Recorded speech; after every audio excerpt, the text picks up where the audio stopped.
what we can do is we can, I mean, stop our videos. So give 5 minutes so that all the attendees, because they're now coming in.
Good afternoon, everybody. We'll be starting in the next 2 minutes just to wait for people to join us.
Okay, I think we can start now. Good afternoon, everybody. I think it's 3:06, and I think we can start because we have a packed program. Now, I know that some people may still be on the first half of the platform, but that is just rounding off. So, but welcome, good afternoon, welcome to the second half of the platform as we celebrate the 60th independence anniversary of our great country, Nigeria. I know that most of us have joined since 10 o'clock, but please still stay tuned. We still have a lot that you can actually benefit from. As you may know, we have 15 sessions going on concurrently, and our session is looking at family as a bedrock for a strong and stable society. And to help me answer some of the questions around this theme, I have four brilliant, wonderful people here with me. I must say I've known each of them for over 20 years at least, and I'd like you to meet them. I have Dr. Yewande Oshodi. May we meet you, Dr. Oshodi? Okay, thank you very much. Welcome. Thank you. Good afternoon. Good afternoon. I have Mrs.Adesuwa Onyenokwe. Welcome again, ma'am. Good afternoon. Happy Independence to everybody. Happy, okay. Good afternoon, Mr. Ebuehi. Yeah, good afternoon. I have Mr. Tunji Adeyinka. You're welcome. Good afternoon, Francis. Okay, and I have, last but not the least, Mr. Olusegun Olujobi. You're welcome. Thank you very much, Francis. Yeah. First of all, thank you very much for taking out time of your busy schedules to be in this panel, talking about this very important issue. You're welcome. Let me start by introducing the panelists so that at least you know that they have the right credentials to actually treat this topic. I'll start with Dr. Mrs. Yewande Oshodi. Dr. Yewande Oshodi is a consultant child and adolescent psychiatrist at the Department of Psychiatry of the Lagos University Teaching Hospital, LUTH, and also a senior lecturer in the same department at the College of Medicine of the University of Lagos, Nigeria. Dr. Oshodi is a fellow of the National Postgraduate Medical College of Nigeria in the Faculty of Psychiatry, a member of the Colleges of Medicine of South Africa, and a member of the American Academy of Child and Adolescent Psychiatry. She is the current president of the Association of Child and Adolescent Psychiatry and Allied Professions of Nigeria, and she's a mental health advocate and trainer who has been involved in promoting good mental health awareness and care generally. She further emphasizes on child and adolescent mental health promotion specifically.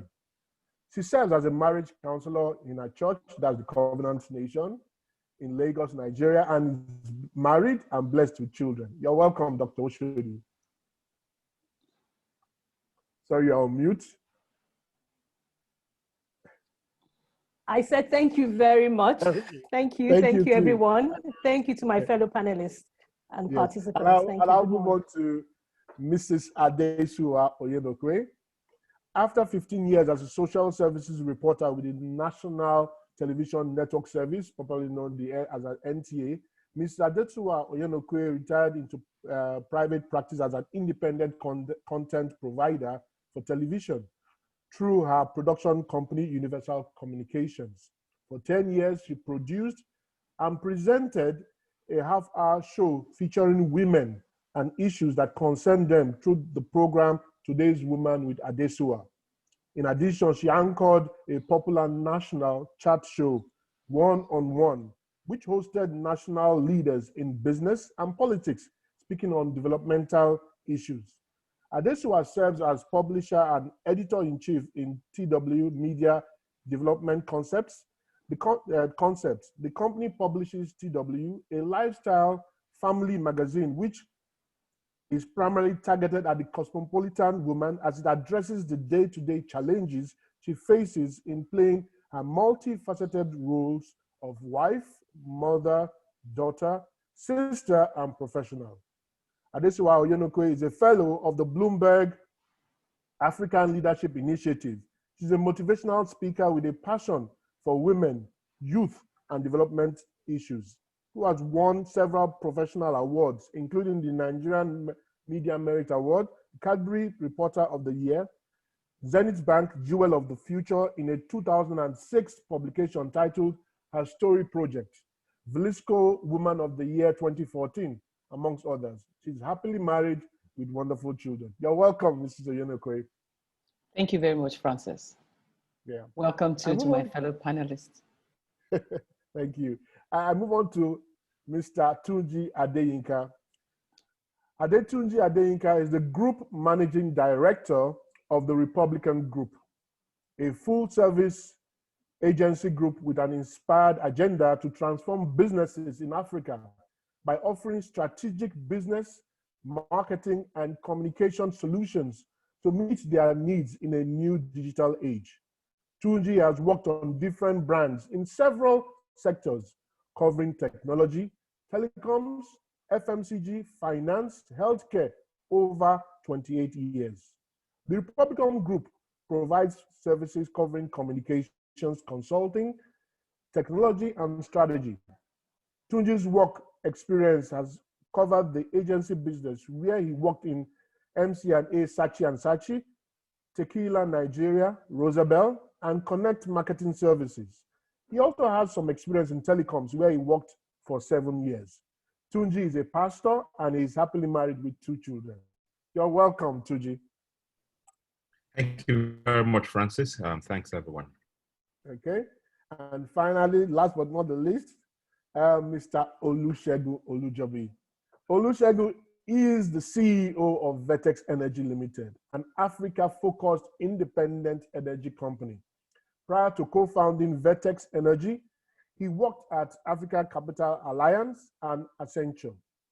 Segun serves on the boards of Vertex Energy Limited, First Hydrocarbon Nigeria Limited, Odua Investment Company Limited, and 3 NGOs, the Apostles in the Marketplace Network, the 360-Degree Foundation, and the Scripture Grace Foundation. Segun graduated with a degree in mechanical engineering from the University of Lagos and is a member of the Nigerian Society of Engineers. He's also a fellow of the African Leadership Initiative, West Africa. He's married to Titilayo and they have a son and a daughter. So welcome again, everyone. I think that actually I should not forget to also tell you who I am. My name is Francis Ebuehi.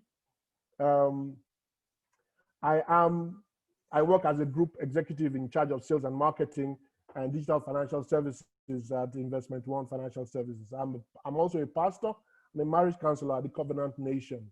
And I'm happily married with 3 children. Now to the reason we are here. I think we're missing Yewande, but I think she'll join later. The family as a bedrock for a strong and stable society. As they say, a family is the smallest unit of society. And as we as a nation have evolved over the years, and as we have evolved over the years, the structure of the family too has also evolved. Society has even changed. We used to have the traditional Nigeria extended family, but that has in a very large part changed. The family used to be a father, mother, uncles, aunties, cousins, and even grandparents. But now with the acceptance of the Western culture, extension of modern education, increasing its affluence and globalization, the structure of the family has changed. And in turn, the moral fabric of the Nigerian society has also changed. This change has brought about positive and negative issues in our society. The associated problems include the escalating incidence of juvenile delinquency, depression among youths, high crime rates, high divorce rates, and increased antisocial, and immoral acts. So this webinar will seek to look at these issues, how we can address them, and what steps we should take to turn this around. So let's get into this discussion. And I want to start with you, Mr. Olusegun Olujobi. As I've earlier said, the family is the smallest unit of the society. What are your thoughts about this? Do you think that there's a correlation between the family and the society? If yes, how so? And how has the family over the years influenced the society? Thank you very much, Francis, and thank you very much for inviting me. And I want to say, first of all, congratulate the Covenant Nation and the convener of the platform, Pastor Podju, for putting this together and doing it regularly every year. So let me start. First of all, I think we have the obvious, the question you asked is obvious. And so I'm just going to try and use some examples to support it. As you know, if you let's take a look at Nigeria. Every time the family has been affected, the result has been that society has gotten worse. I'll give two examples. The Civil War. After the Civil War, the society obviously has affected one part of the country more, but you could see that that part was more affected than the rest, and families and the society began to change. After that, then I had the problem with the economy. The economy affected families, displaced families, just like the Civil War did. And that was from the early 70s where I started seeing things like, crime come to a new level, and the problem began to become more with society. Families being affected, societies started having sort of social misfits, thieves, drug people, and so on. That's Nigeria. Let me use another example within Nigeria. People talk a lot about Boko Haram, and they link it to the Almajiri problem in the north. The fundamental problem with the Almajiri linked to Boko Haram is just a failure of family. The Almajiri system was there for many decades, but when families failed to take care of the young ones, it became a cesspool for bringing young people who have no hope, and that is a problem. If I look at other parts of Africa, if you look at the migrant worker system in sort of South Africa, where mining was a big part of the economy, the advent of the migrant workers created a big problem for families. So migrant workers would leave their homes in various parts of South Africa and come to the mines. They will leave their wives, their children, creating a problem back home, and then create another problem where they were because they would marry second wives and third wives. When they leave that area, those places have no family. And part of the problem you see in Southern Africa, apart from apartheid, is a problem caused by migrant workers who left, abandoned families, and so on. So anytime the family is impacted, whether by civil war or by economic dislocation or by migrant workers, you saw that the society was impacted. You started seeing things like drugs, crime, started seeing people misfit the society and so on. So I think fundamentally, you see a very strong link between families and how societies turn out. Let me talk about the rest of the world, for example. If you take Western Europe and the Western economic growth that you've seen, a lot of it has been tied and correlated back to Christianity. One of the most fundamental things about Christianity is the family. The injunction by Christ that husbands, or by God that husbands must leave their family and marry their wives, that had a big impact on Western civilization society, and the result is what we see. Of course, that is now going to reverse mode. If we take East Asia, for example, where Confucius or Confucianism is a big part of their social makeup, you find that in those societies. Let me quote Confucius. Confucius says the strength of a nation derives from the strength of the home. That's a Confucian, quote directly from there. And you find that in those societies, they have strong families. In fact, the family system was so strong that in many parts of Asia, they banned polygamy because they realized that monogamy was the best form of family. One man, one wife in a setting of a home. So in Korea, from the 15th century, polygamy was banned. In China, it was banned in 1953. In Japan, from 1880, it was a problem to be married to more than one spouse. So those societies realized that family was important, actually instituted laws to support that. And so I think, without a doubt, families, strong families, even in polygamous settings, help for a more stable society. But the strongest form of family is a monogamous family where husband and wife in a condition of trust bring up children. Those sort of children go on to become civil members of civil society who exhibit the confidence, the trust, the love that they see at home. So there's no doubt at all that there is a strong correlation between families and what societies become. Let me rest it there for now. Thank you very much. You've actually raised a lot of points, but I'll take a thread from that. When you talk about the Amajiris and how this has affected, the breakdown has affected children. So, Mrs. Onyenokwe, you've seen, okay, he's talking about the breakdown, I mean, the issues that families, the breakdown of families has affected society. How do you see this? Nigeria is actually being beset with some of these issues. We're gradually seeing a morally decadent society. How can we as parents address these issues and bring about a change in this country?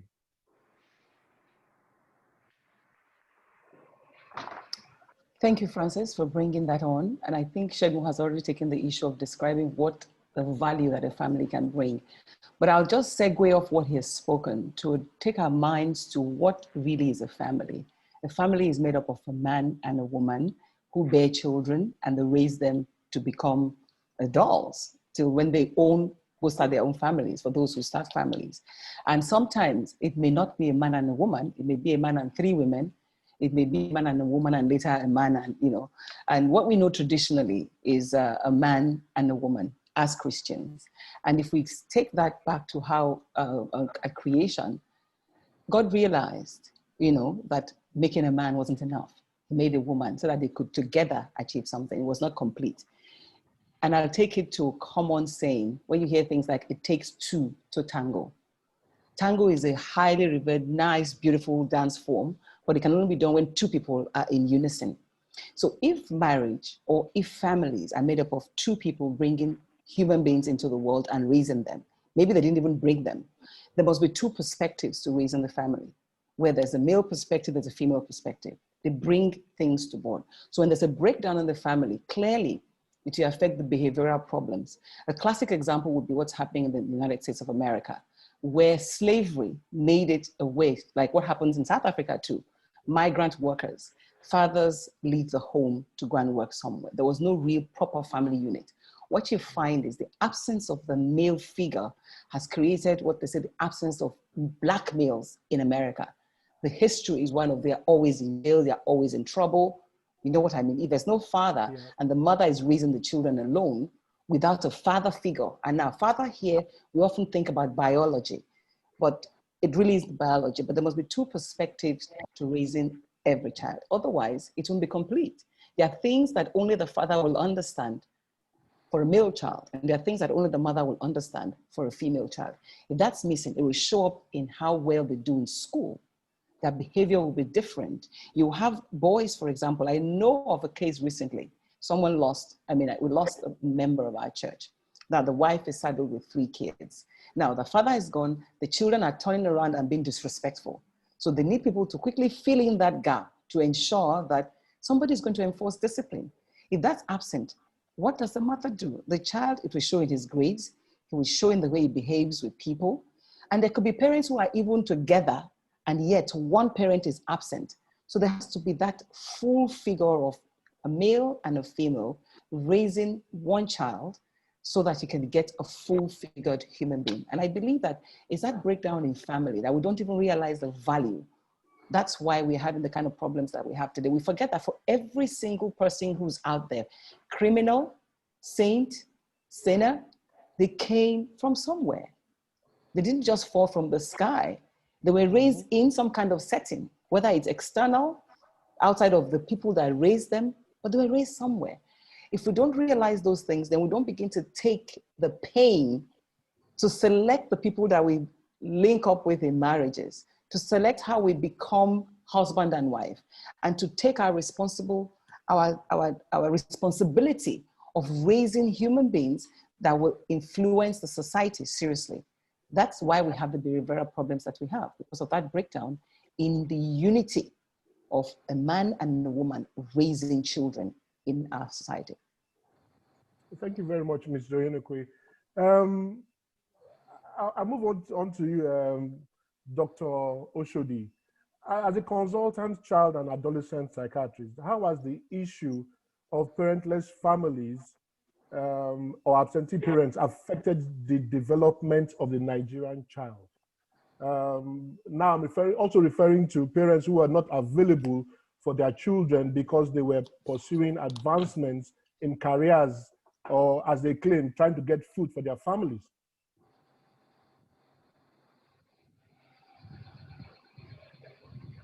Dr. Oshodi?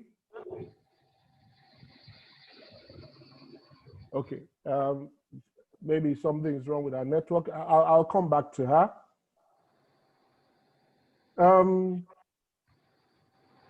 Okay, Mrs. Onyenokwe, let me come back to you again.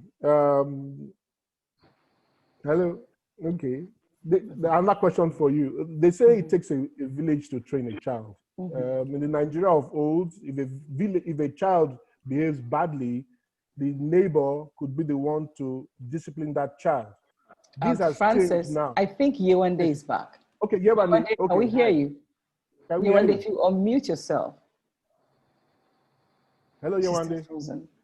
Okay, I think she's still frozen. There's something else. Okay.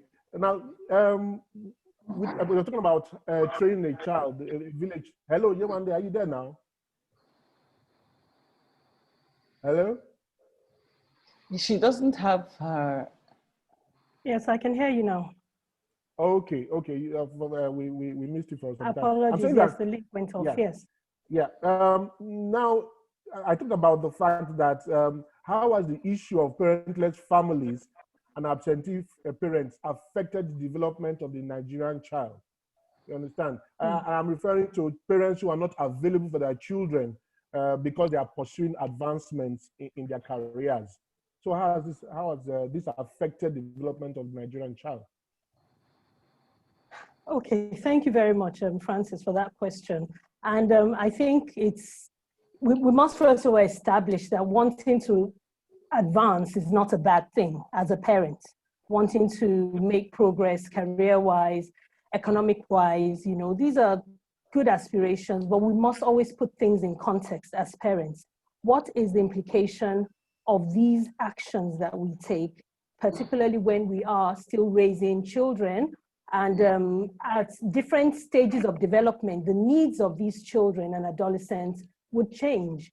And I like the example that Adesuwa gave, that the fact that a father is not available could have some impact, already on, let's say, an adolescent. They would push boundaries at that age. That is developmentally appropriate. So just understanding as parents that there could be outcomes and consequences when we're not available at certain important developmental landmarks in the development, in the raising of children. So absentee parents who go to seek for, better income, they're maybe away for several days a month, or they're completely in another location.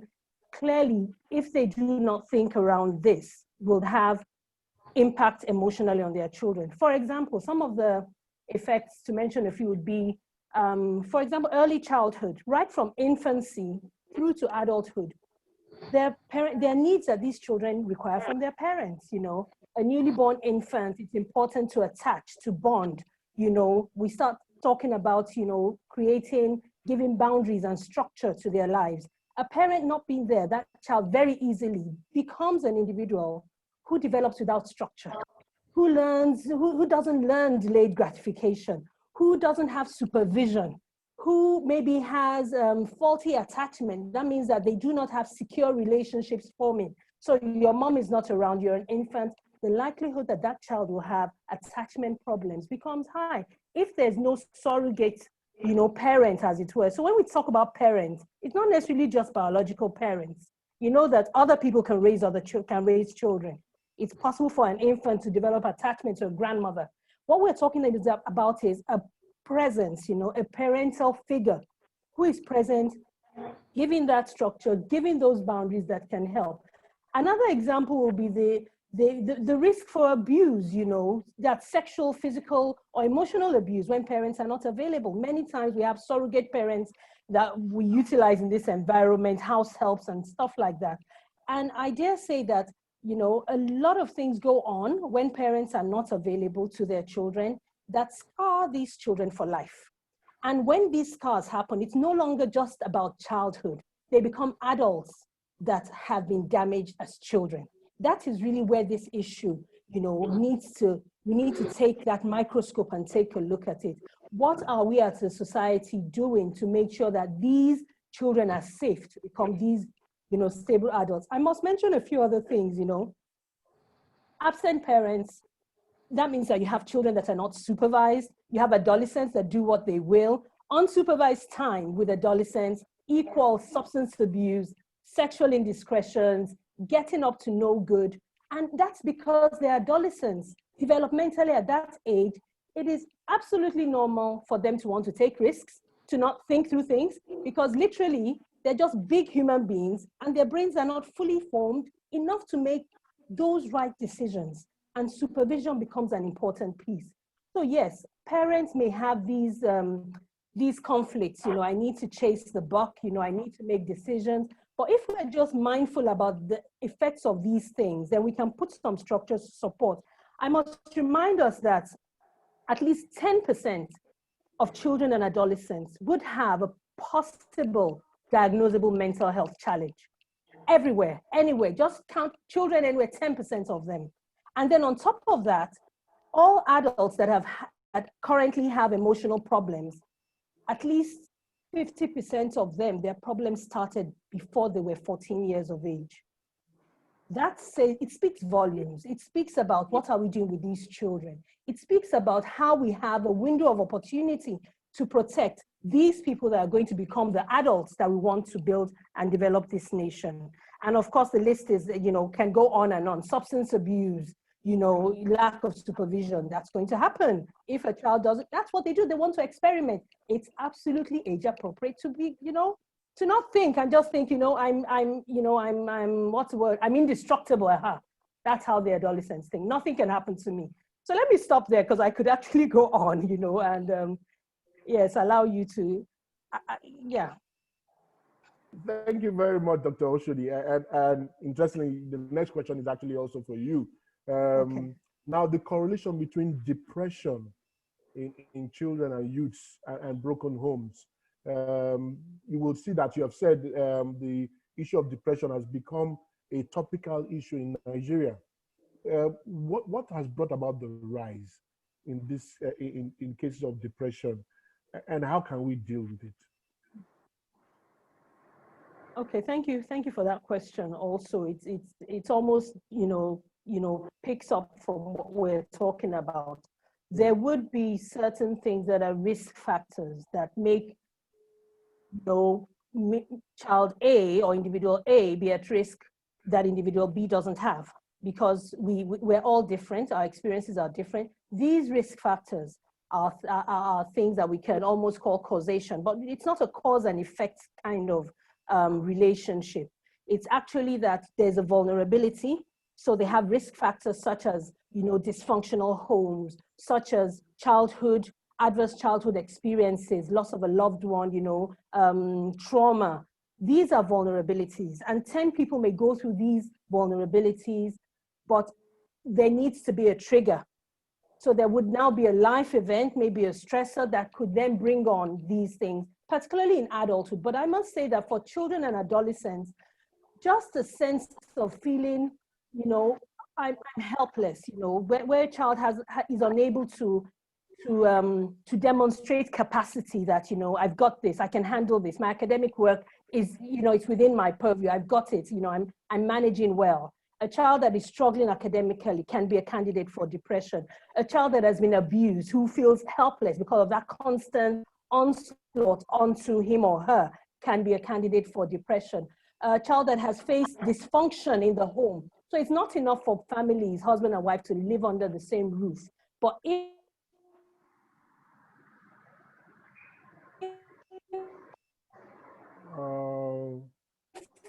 there is domestic violence, there's family dysfunction, children, schooling, you know, and I'm sure without even, okay, can you hear me? We can hear you now. We lost you for a moment, but continue. Okay, all right. I said that, you know, abuse, dysfunctional homes, you know, it's not enough to live in a family that husband and wife are together, but they beat themselves black and blue in the presence of the children, or they're fighting over the children. That damages the child and makes that child a potential candidate for mental health problems such as depression, struggling in school, academic, you know, struggles, and bullying has been found to be one of the, you know, very important triggers. And a parent will never know a child is bullied if they don't even check in and find out what's going on and touch base with the children. So there are several of those pieces, because a lot of people will say, what does a child know? Why would an adolescent be depressed? After all, I give them food, you know, they have a roof over their heads. What are they worrying about? But their issues are real to them in that context of being a child and an adult, and, you know, and an adolescent. So the implications of this, you know, broken home separation can be extensive. Okay, don't forget I spoke about supervision. I cannot overemphasize it. You know, and all these things then can become an add-on. You know, of course there are other things such as biology, heritability, where people have inherited certain genes. Am I still on? Can you hear me? Yes, we can hear you. We can hear you loud and clear. Hello. All right. Just as I round up that thought, heritability. Some people do inherit, you know, risk for certain conditions, but it's exposure to stressful life events that can also bring it on. So it would be unfair to rule out all these things. I don't think about what we should, you know, be doing to counter them. You know, so building resilience would be one of those. Okay. What should we do? How can we deal with this? You've exactly. So many that's issues. What I was saying. So it will be a shame. Exactly. So I was talking about building resilience. We must be building resilience in our children from very early on. You know, I was saying it would be a shame to just talk about all the problems and not thinking about what can we do. We need to go back to the basics, you know, intentionally. We want to build a nation. We need to think about building people. People includes from childhood, like I've told you. That means, what are the parenting skills of these parents that bring these children to the world? We need to, as parents, you know, a lot of people just stumble through parenting. Some get it right, some don't, you know. And I don't think they're intentionally bad parents. There's some very bad parents, but most people try their best. But at times they're not doing it right. We're enabling behavior that are not going to be helpful for these children when they grow up. We're not setting boundaries. So let's set boundaries. Let's help our children understand the concepts of delayed gratification. Let's build their capacity, sense of, you know, I can do this. You know, I have competence to doing this. Passing down the right values and support mental health, you know, because having said it all, even with our best of efforts, there will be some people that will slip through the cracks and have mental health risks. But if we can support it, then you have less people on the road taking substances, all these other vices that we've mentioned, and we shouldn't stigmatize. Let me just catch a breath. Yes. There. Thank you. Thank you very much. You've thrown a lot of things up there. I'll move on to Mrs. Onyenokwe. Thank you. Which is, I will follow up from the question I was asking about the community helping to raise children, and the fact that even in some schools right now, they're scared to even be involved in raising the Nigerian child, because the parents may not even may become very quote unquote violent about the way the teachers may have treated their children. What do you think about this? And is it right, and how can we change it? Well, I'll start right. Is it right? We all know it's wrong. But what I'll say, what people haven't given a thought is the society, right, brings forth what it accepts. What it accepts becomes the norm. What's happening is, in recent times, our generation, and maybe the generation after, which will be your generation, you know, we've been raised in a society where competition of is rampant in all areas. where, for example, being a great parent is all about your child being first in class, your child being the most beautiful in class, your child being identified by others as the best. Therefore, parents themselves are putting themselves under pressure to look like the good parent. In the past, I mean, I still saw a little bit of that. I wouldn't come home with something in my bag and my mother, in fact, she wouldn't even talk. She would take it out and cane me. Why? Is caning right? It worked then because it stopped me. The fear of the cane stopped me. Today, what are we going to be using to check our parents? We are losing discipline. If somebody else disciplines your child, it's like an indictment on your ability as a parent. And therefore, you won't take it easily. In the past, you're walking down this room and say, is that not, my father's name was Isosunde. Is that not Osunde's daughter? Just that is enough for you to run away and not do anything right. We can't tell our children these things as stories. We must do the same thing. If somebody comes and complains about my child, I'll give the benefit of the doubt, quite all right, because it's, again, they are living in different circumstances. These children, we call them, it's no longer a Djibouti. These digital children are soft. They've seen so much about the world. If you tell them one, they'll tell you 10. They probably have more information that you do. What I have done, my husband and I over time, is letting the children understand, you may know all of these things, but daddy and mommy is always right. What we know, you can't learn it in a day. They must know that the box stops on our table. And again, as I grew older, because most of them are adults now, for as long as they're in this house, it's what we say that counts. You can't come to my house and go out and come back at 11 p.m. No, stay where you are and come back in the morning. I don't want to have sleepless nights. We've had those battles. So parents are under pressure themselves. They are losing their responsibility or their ability to discipline their children because they want to be their children's friends and look like they are good and great. And those things.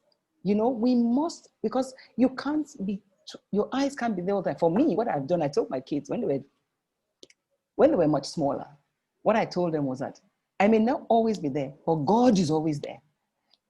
God is always there. He will see you. So if you like, do it and displease him. But you see, he will always hear your voice. But we must learn to recognize that we cannot do it alone. And we cannot leave it to house helps, except we have trained those house helps. They must know, I know mothers have to work. They've gone out to work. Somebody has to be there. I always used to say, if you need to leave your house, put the quality of yourself there or close to your quality. If you can't afford to put somebody who can at least be close to you, can read and write, and has the values that you have, then I'm sorry, they will form your children for you and you'll be coming from the back. So again, we live in cities now where our homes, my neighbor, I've never seen the neighbor. Hardly ever. It's actually impossible. So our society now has made it impossible. The only person that can check our children for us are their teachers.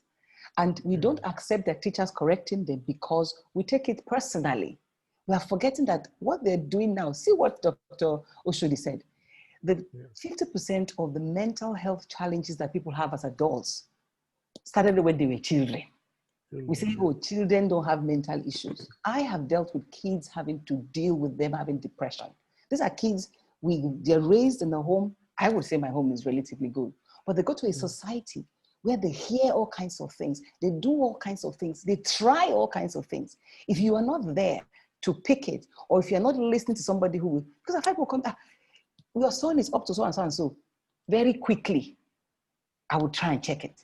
Otherwise, you will miss it. If you start saying, mind your business, you can't be there all the time. So we must stop trying to be the super parents because we want to look good now. We will pay for it in future. We are already paying. Children who live home at 30, at 35, they are home because their parents have not given them that training that made them be disciplined adults. That's my thinking. We can't be trophy parents by looking good to others. We must do what is right. Thank you very much. Thank you very much. I'd like to go on to you, Segun. Now, following from the fact that we have an increased rate of parents not living up to the responsibility of raising children in stable homes, should the government be involved in raising children? I say this because ultimately it is the society that suffers if the children abdicate their parental functions. You see, in some developed countries, the government has a prominent role in raising a child. So will we see this happening in Nigeria? Thank you very much, Francis. A very interesting question. You know, I understand the question. I understand the logic thinking about government doing. The challenge I have is that government is not very good at doing anything. Yeah. And our government in particular, I mean, we can't keep our streets clean. We can't provide power. We can't provide water. Why do we think they can take care of our children? I think that what government can do is to create policies that help children, that help other people that can help them. What do I mean? So it should be policies that help encourage people to have churches, for example, mosques, to have orphanages, those have to be regulated. So things that are from policy point of view that encourage, you know, churches, people, individuals, companies to set up alternative care with professionals, people like Dr. Oshodi and co, who can manage them. So government can use tax, they can use other incentives to make, so if Access Bank or GTB were to fund something like that, they should give them some tax advantage. But government itself, I'm afraid they can't do it. Let me give you a few examples. And I may not tie back to it. For example, I think one of the biggest challenges to solve this problem is girl education. When women are educated, even when their families are not working well, they're better able to handle, they know when to call Adesuwa or Dr. Oshodi. They, you know, so girl education is a big thing. I think government can do that, and government should do that. And in fact, one of the most pressing things we should be talking about in Nigeria is education and women education. I think population control is another big area. Now, you may say, what does it have to do with families? It has something to do with families, because part of the problem is families are too large. They may run away because they can't handle the situation. So in countries, I mean, let me give you, Indonesia is an Islamic country, but they brought down their childbearing rates from about 5.2 about 20 years ago per woman to about 2.6. Nigeria was still at 5.4. And if again instructed, the guy who runs the population bureau, his job is commissioner in charge of population and what you call child, is both population and home, and the whole concept about family. So it's in charge of population and family control, population and family. And then for that says it's actually not family control; it's actually managing families so that families operate the way they should operate. And guess what? The guy who runs that thing in Indonesia today is a doctor. He's an ONG doctor, not a statistician. So because they're saying there's a link to it.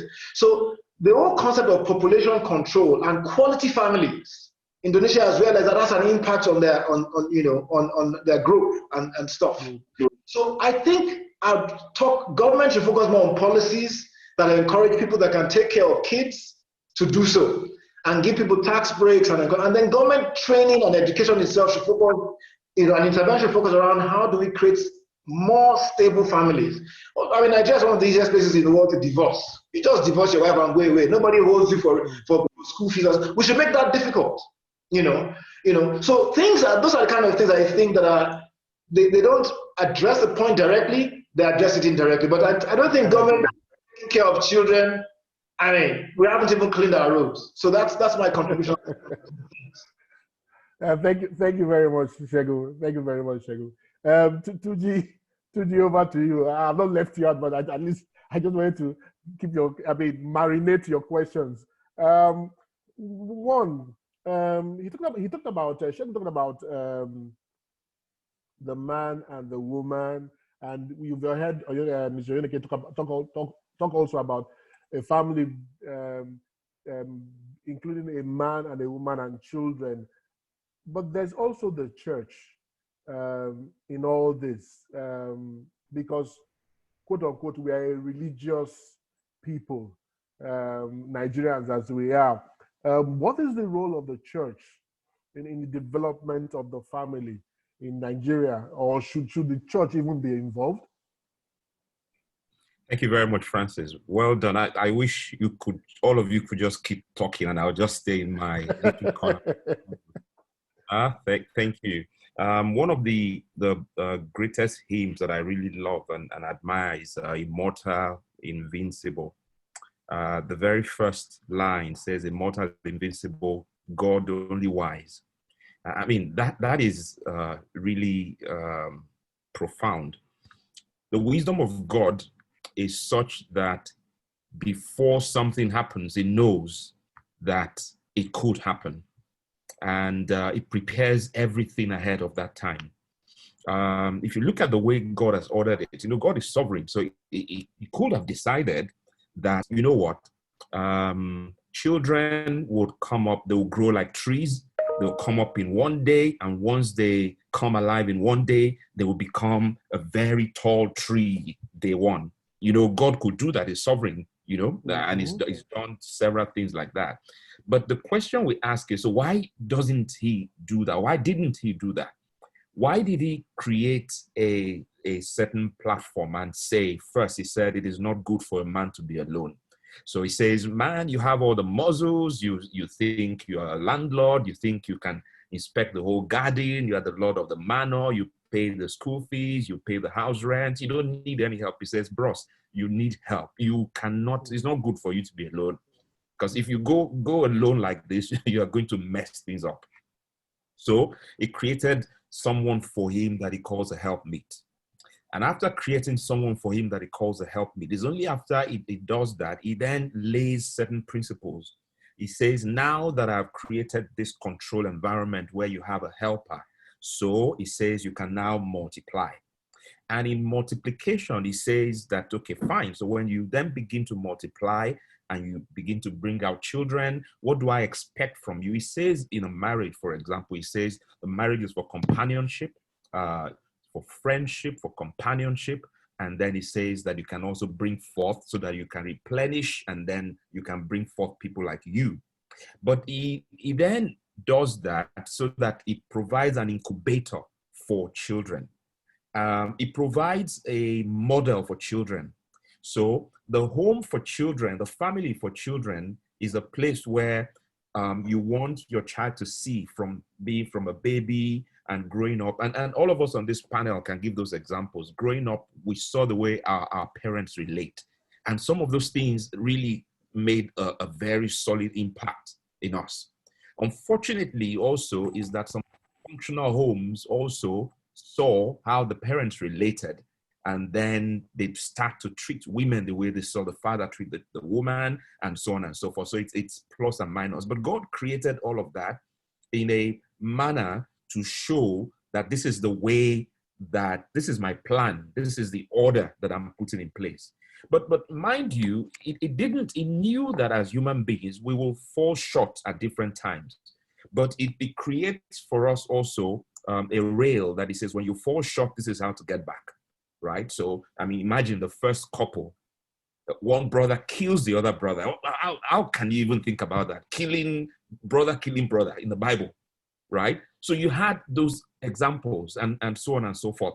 But the way God has created the church is he uses the church as a parallel of what the relationship is between God and us. And more importantly,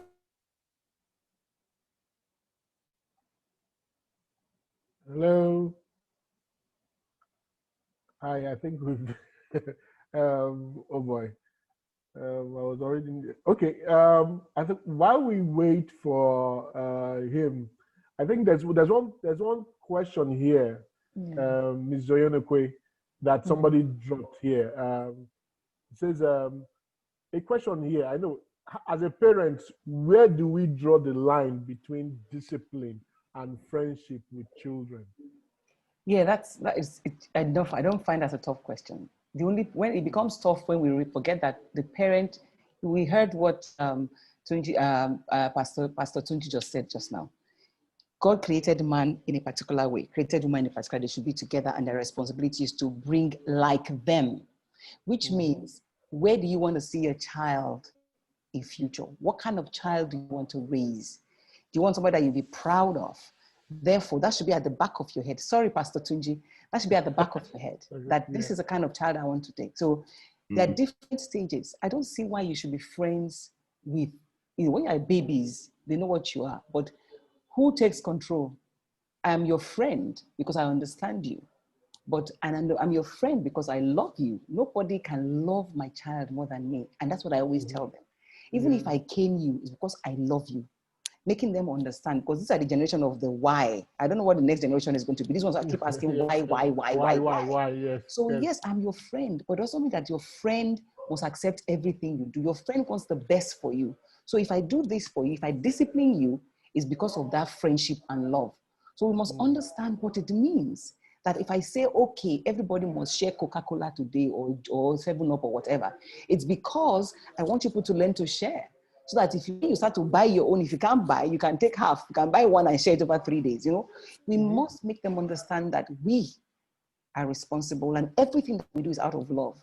Friendship, love, and discipline, they are distinct and we should not separate it. Be your child's friend, but discipline the child by making the child understand that I do this because I love you, because I am your friend. I hope that has helped him. Yeah, thank you very much. I'll wait because the person has also asked another question. What is the acceptable discipline for a child? But should I pack it? I can quickly answer that very quickly. I can quickly answer that. It depends on the parent. For some, the rod works. For some, the quiet corner works. For some, withdrawal of privileges, definitely in all areas.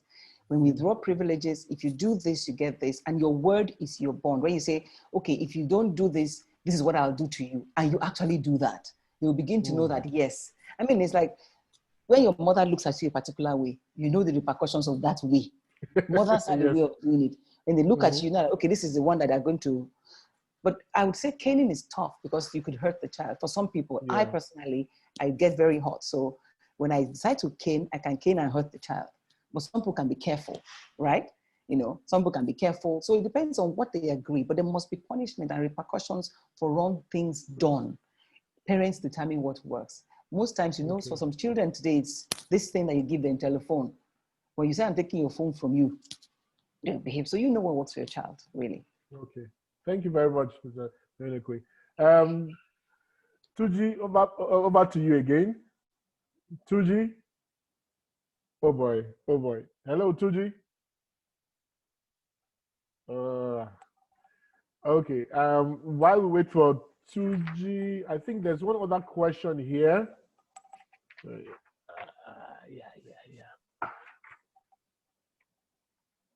Okay, Tunji, Tunji, can you hear me? Hello, Tunji. Oops, I don't know what is happening. Okay, Tunji, can you hear me? That's the story of Nigeria now. Okay. This Nigerian government, you want to give children to raise, I mean. So, Dr. Oshodi, there's one question here. It says, so is it over for a young person that has entered this depression thingy? That's the way the person put it. What are the procedures to follow to help? And please state organizations that help. Did you hear that, Dr. Oshodi?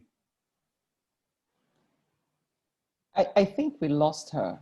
I think we lost. But again, the thing is, I can speak to that because I have had such issues. There are professionals that do this. Many people don't want to accept that you need to see a shrink or you need to see a psychiatrist. When you notice the traits, seek medical help.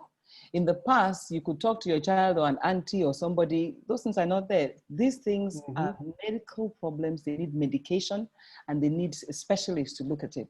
So seek help. And I think it's obvious. I mean, Dr. Yewande is a psychiatrist. There are many psychiatrists, but around here, there's still that stigma. If you say, okay, I'm going to see a psychiatrist, like you are not, you're not correct. So we need to also change our mindset about what it means to seek help. Okay. Thank you. Tunji is back. Tunji? Yeah, Francis. Tunji, okay, please, can you continue where you stopped from? Because at least I want you to try and finish what you started.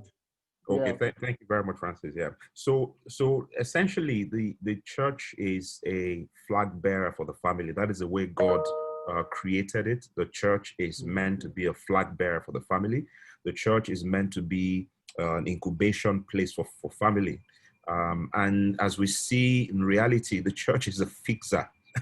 the kind of revelations that we see from children and teenagers in church, in terms of what is going on in their homes.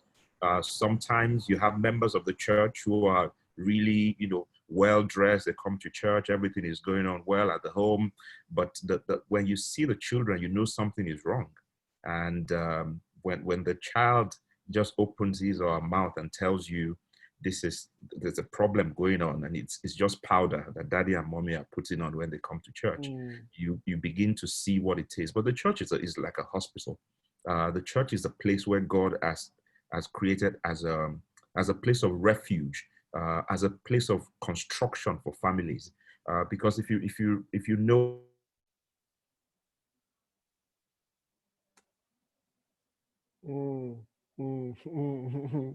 Okay, hello. I think something wrong. I think with we the should network. start calling out people's Yeah. network providers publicly on these Zoom sessions, so that the network providers will struggle to make sure that we have good network. Okay. So, but okay. Let me take this. Let me speak to you, Segun, Mr. Olujobi. I know you are also involved with the church, maybe in a different light, apostles in the marketplace. But I'm sure the place of families and also marriage, about the divorce rates, and how can the church affect this? Because all this has to do with the family too. So where do you see, how can the church also address things like this? Well, thank you very much. I'm actually an assistant pastor, so I'm Okay. not assistant. So, pastor, at least that's the pastor.